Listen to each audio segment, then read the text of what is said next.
Hey, physical science kids, Mr. Tima here. Going to talk to you about part two of our astronomy notes, and we're going to focus on what we call the HR diagram. But the first thing when we talk about that, we're talking about the size of stars. So the first thing I'd like to do is show you really how big stars are. So let's take a look real quick.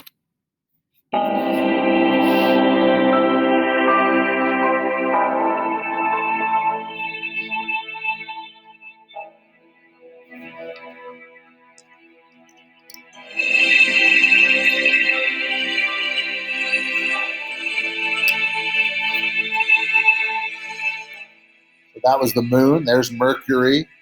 There's Mars. Right? Obviously, there's Venus. These are all planets in our solar system. Here we are. Venus is known as our sister planet because it's pretty close to our size. Neptune, there you go. Saturn without its rings, pretty big. That's why you're able to see Saturn and Jupiter pretty easily. All right, and there's our sun. I mean, you can barely see Earth. That's how big our sun is compared to us. That's Sirius. That's the brightest star in our known sky. That's a red giant. You can barely see our sun anymore. There's another red giant.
So a little bit there. We're not the center of the universe, but it's just crazy to think how big stars are compared to our sun and our planet. So hopefully you enjoyed that. It's pretty cool to think about.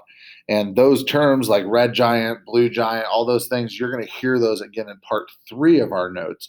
But right now we're just in part two. So let's talk about the HR diagram.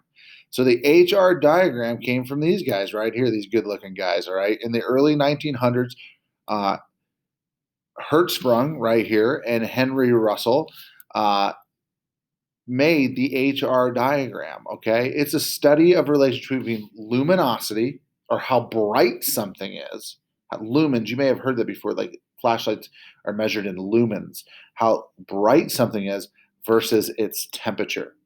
Higher temperature stars give off more energy and have higher luminosities. 90% of all stars that anyone ever looks at fall into something called the main sequence. Well, what is that? Okay, so you're going to do a lab here in a little bit over this. This is the HR diagram. Okay, if you notice for a second, the HR diagram has some really interesting things about it. First of all, is there something you notice that's a little different about this chart?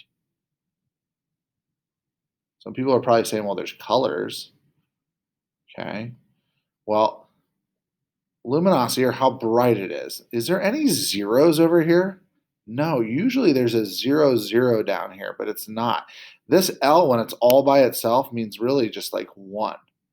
Okay, and then look down here. Is this a 0? No, that's an O. Okay, but no, there's no 0. And look at this. It actually, temperature increases. Temperature actually gets bigger as we go to the left. That never happens. Usually it's 0 and then 100 out here. It never goes that direction. And then there's these letters down here. And these letters are called the spectral, okay, the spectral classes, okay, and they're called that for a reason, okay, and we'll get to that here in 1 second. So, for example, does anybody know who's in the center of this graph? Well, of course, we are. And why would we be in the center? Well, because that's the one we know the most about. But if we look at this real quick, you got to understand there are like regions to this thing. But all of these guys right here, all of these guys are considered main sequence stars. Okay? So why do we have these letters down here? Well, you got to think of it like a battleship. Okay? Like a battleship. You ever play Battleship where it's like A1, you hit, miss, all that kind of stuff. So, for example, if I have a star up here, we'll call this star A, okay, and I have star B down here, okay. Well, let's think about this for a second. They're both main sequence stars, but there's a big difference between these two stars. This star up here is somewhere between almost a million times as bright as our sun, and it's over over 25,000 degrees Kelvin.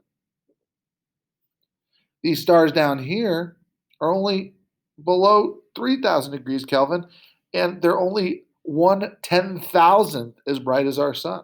So I can't say like, hey, I'm a main sequence star. All main sequence stars are the same. No. So what we would say is this is a main star A. We'd say is a main sequence O class star.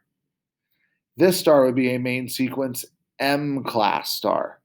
Same up here with the supergiants. Now, supergiants are around the same brightness, but notice they have vastly different temperatures. Below 3,000, all the way up here between 10 and 25,000. So this red supergiant, I should say, these supergiants, this would be a supergiant A class. This, let's just put an X here. This would be a supergiant K class star. All right. So that's kind of how you use this. Now I'll walk you through the first parts of this lab when we do it, but then you're going to kind of be on your own to see how you do. All right. And here's just another quick representation of how you can see the HR diagram. Still, look, it's still the same basic shape right there. This one doesn't have the spectral class listed, but in essence, it kind of shows you the color spectrum that's kind of there. Okay. Where blue, if you've thought about a flame on your stove, a blue is much hotter than orange. You've probably known that from fire. So there you go. And then there's our lab we're going to work on. And so have a great day. Mr. Timo will be with you and help you out on this lab, and we'll talk to you next.